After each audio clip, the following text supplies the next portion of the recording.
Hi friends, welcome to Satya's Lifestyle channel. இன்னைக்கு நம்ம பார்க்க போற ரெசிபி வந்து ஒரு கத்திரிக்காய் புளி தொக்கு தான். ரொம்ப ஈஸியா மேக் பண்ணலாம்.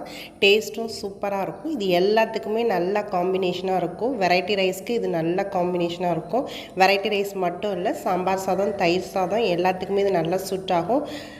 சப்பாத்தி, தோசை எல்லாத்துக்குமே இது நல்ல காம்பினேஷனா இருக்கும். இது எப்படி பண்ணலாம்ன்றதை பார்க்கலாம். இந்த கத்திரிக்காய் புளி தொக்கு பண்ணுறதுக்கு நான் வந்து கத்திரிக்காயை இந்த மாதிரி பீசஸாக கட் பண்ணி வச்சுருக்கேன். இதை வந்து நம்ம ஃபஸ்ட்டு ஆயிலில் இதை ஃப்ரை பண்ணி எடுத்துக்கலாம். நான் ஒரு கடாயில் ஆயில் நல்லா ஹீட் பண்ணியிருக்கேன். இதில் வந்து இந்த கத்திரிக்காயை வறுத்து எடுத்துக்கலாம். நான் வந்து ஜஸ்ட்டு ஷாலோ ஃப்ரை தான் பண்ணுறேன். நீங்கள் டீப் ஃப்ரை பண்ணுறதாலும் பண்ணிக்கலாம்.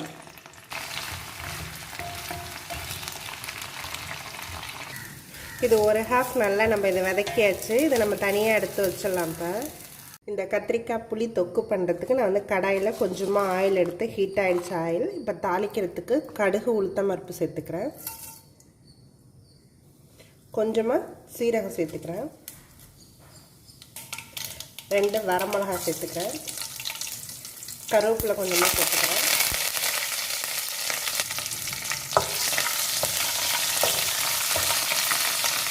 ஆனியன் குட்டி குட்டி பீஸஸாக கட் பண்ணி வச்சுருக்கேன், அதையும் ஆட் பண்ணிக்கிறேன். இது நல்லா நம்ம ப்ரௌன் ஆகிற வரைக்கும் நல்லா வதக்கிக்கணும். இந்த டிஷ்ஷுக்கு தேவையான அளவுக்கு சால்ட் சேர்த்துக்கிறேன். இது நல்லாவே ப்ரௌன் ஆகணும். கிளாஸி எஃபெக்ட்டுக்கும் கொஞ்சம் மேலேயே இது நல்லா வதக்கி எடுத்துக்கலாம். இது கூடவே கார்லிக் இந்த மாதிரி பீஸாக கட் பண்ணி வச்சுருக்கேன், அதையும் ஆட் பண்ணிக்கிறேன். இது எல்லாத்தையுமே சேர்த்து நல்லா வதக்கிக்கலாம். இது நல்லா லைட் ப்ரௌன் ஆக ஆரம்பிச்சிருச்சு. நான் வந்து 2 மீடியம் சைஸ் வெங்காயம் சேர்த்துருந்தேன். இப்போ வந்து தக்காளி நான் பியூரியாக சேர்த்துக்கிறேன். ஒரு பெரிய தக்காளி ஒன்று நான் இதில் சேர்த்துக்கிறேன். இதையும் சேர்த்து நம்ம நல்லா வதக்கிக்கலாம். இந்த தக்காளி நல்லா பச்சை வாசனை போகிற அளவுக்கு நம்ம நல்லா வதக்கியாச்சு. இப்போ வந்து நம்ம ஸ்பைசஸ் எல்லாம் ஆட் பண்ணிக்கலாம். ஒரு 1/2 டீஸ்பூன் மஞ்சத்தூள் சேர்த்துக்கிறேன். நான் 1/2 ஸ்பூன் வந்து தனியாத்தூள் சேர்த்துக்கிறேன். 2 ஸ்பூன் அளவுக்கு மிளகாத்தூள் சேர்த்துக்கிறேன்.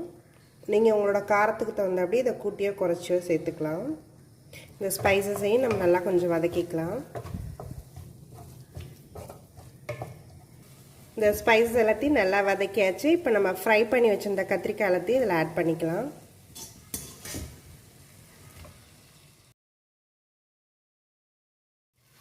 இதையும் நல்லா இந்த மசாலாவோட நல்லா வதக்கிக்கலாம். நான் இப்போ கொஞ்சமாக ஒரு 1/2 ஸ்பூன் கிட்ட சோம்பு பவுடர் ஆட் பண்ணிக்கிறேன். இந்த ஸ்மெல் உங்களுக்கு பிடிக்காதுன்னு நீங்கள் விட்டுறலாம். இதையும் சேர்த்து நம்ம நல்லா வதக்கிக்கலாம்.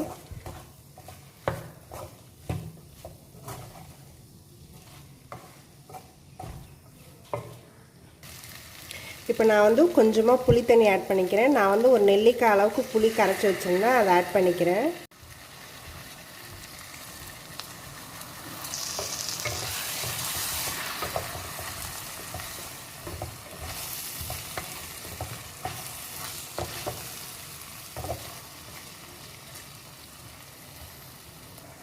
இதை இப்போ நம்ம க்ளோஸ் பண்ணி வச்சிடலாம். இது ஒரு 5 மினிட்ஸ் போல் நல்லா வேகட்டும். இது நல்லா ஒரு 5 மினிட்ஸ் போல் நல்லாவே பாயில் ஆகிடுச்சு. நல்லா கிளறி விட்டுக்கலாம்.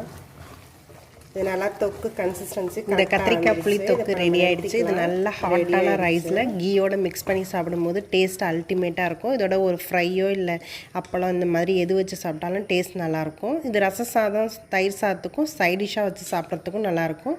இது நீங்களும் உங்கள் வீட்டில் ட்ரை பண்ணி பாருங்கள். என்னோடய வீடியோஸ் எல்லாத்தையும் பாருங்கள். மறக்காமல் எங்கள் சேனலை சப்ஸ்கிரைப் பண்ணுங்கள். தேங்க்யூ ஃபார் வாட்சிங்.